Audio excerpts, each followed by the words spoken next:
WCBI News at 10 starts now.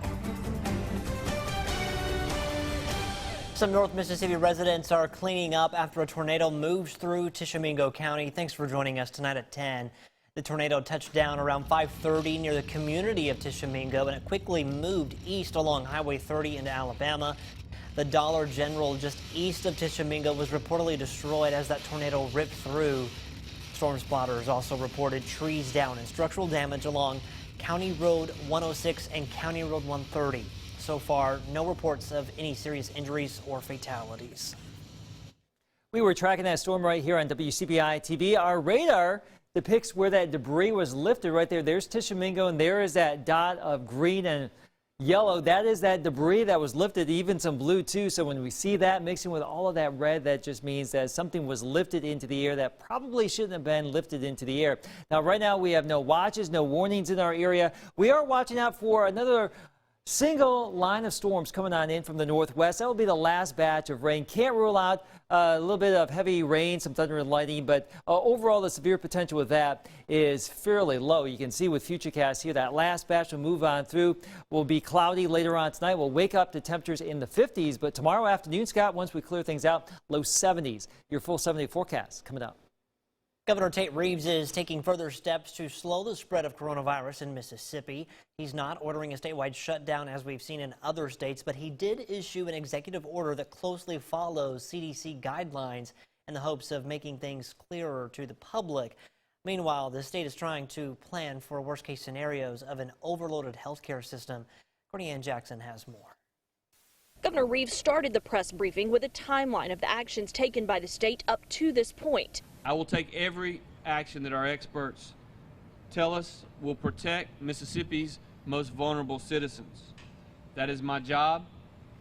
I will make hard decisions, and I will do what's right for the people of Mississippi. When asked if he'd consider a statewide shutdown, he says he won't take anything off the table, but what is the potential long-term effects? And it's not just the long-term effects from a money standpoint, how much money you have in your pocket to spend, but the long-term effects of the poverty that could cause and the public health effects.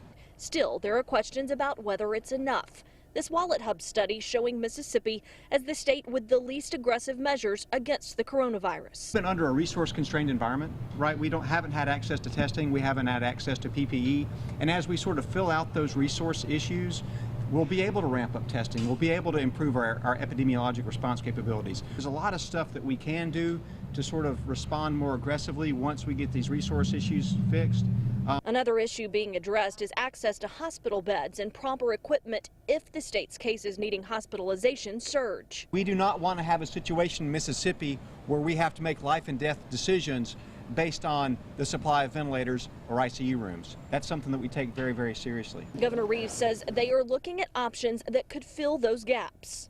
I think you'll see us in the coming days tour some potential options for Mississippi should we get to that. We don't expect that we're going to get to that, but we're going to prepare for it. Courtney Ann Jackson, WCBI News.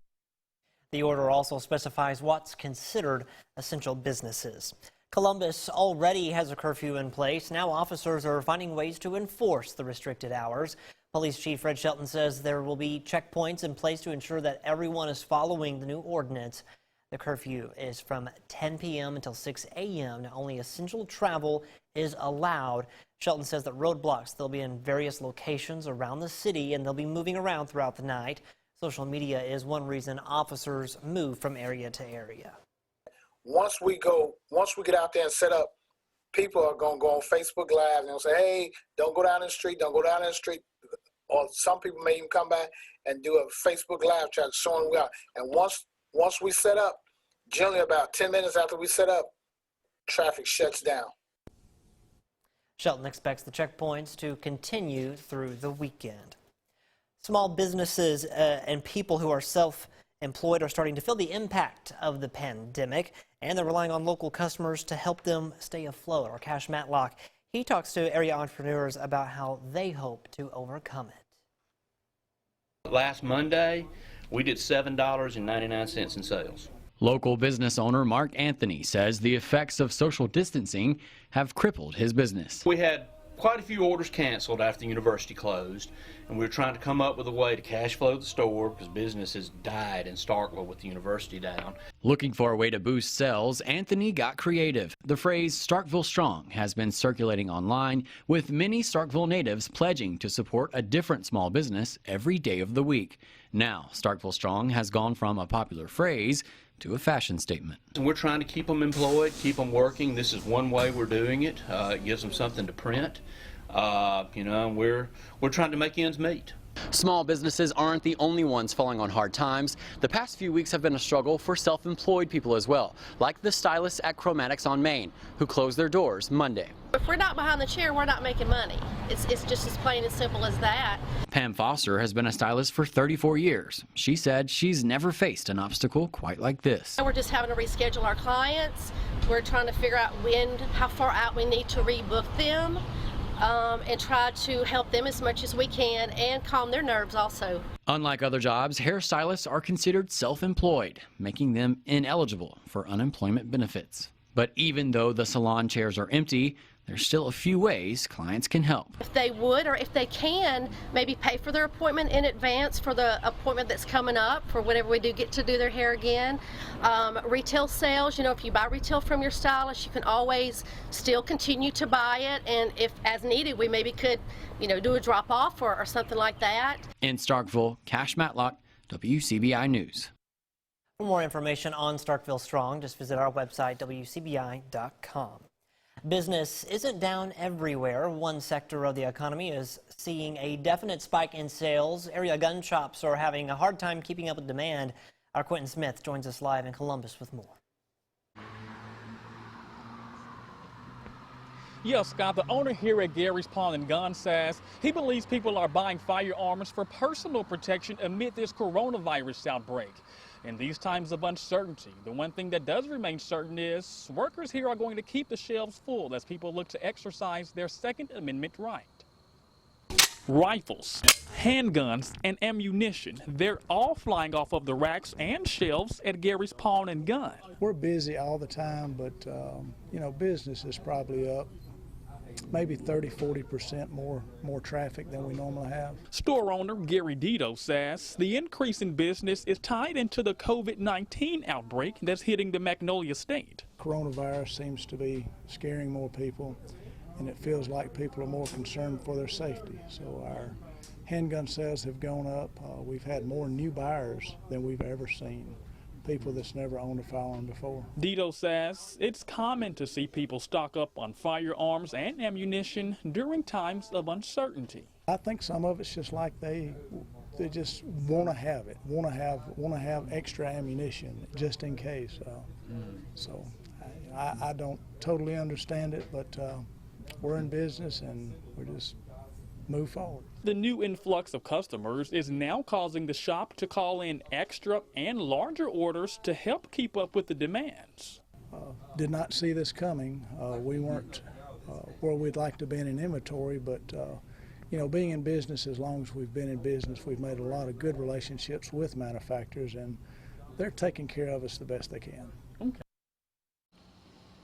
Now, even with the rush of customers, Dito says they're still taking and practicing safety measures by only allowing 15 people inside the store at one time. We're live in Columbus tonight. Quentin Smith, WCBI News.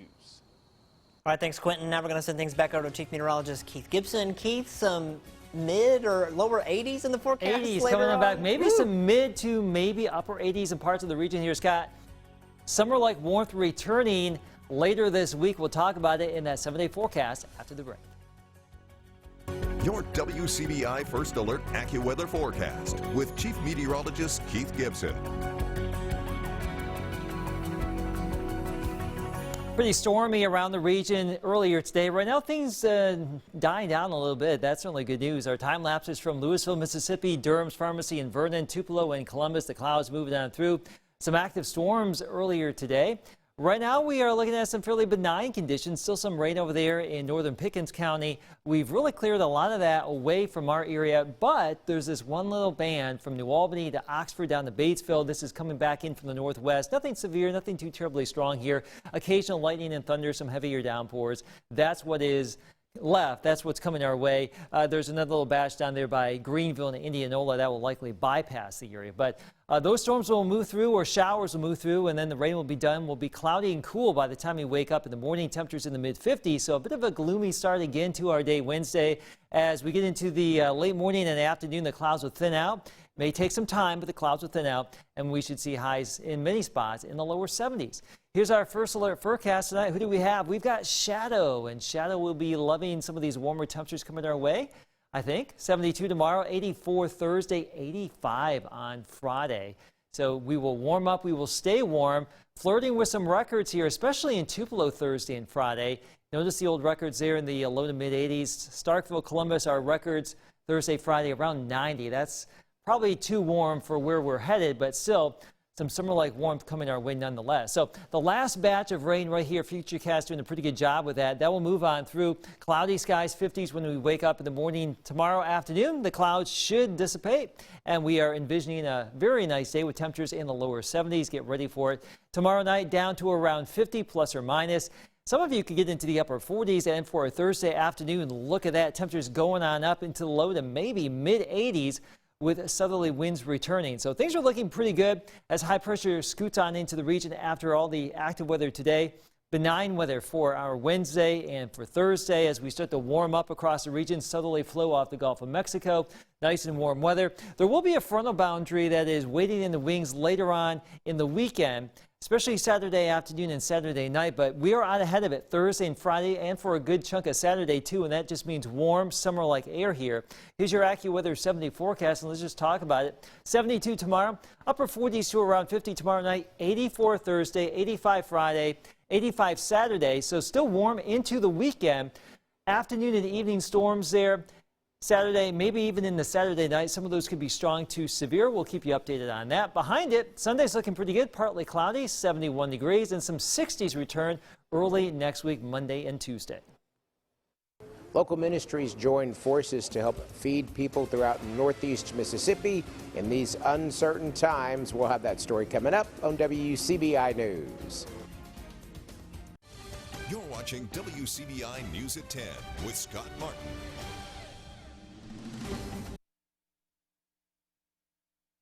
Mississippi ministry that knows a thing or two about feeding people after disasters is putting those skills to work to help those affected by the coronavirus.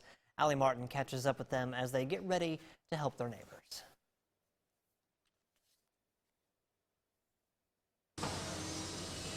Cheryl Reynolds is a longtime volunteer with 8 Days of Hope, helping people all across the country who have been hit hard by natural disasters.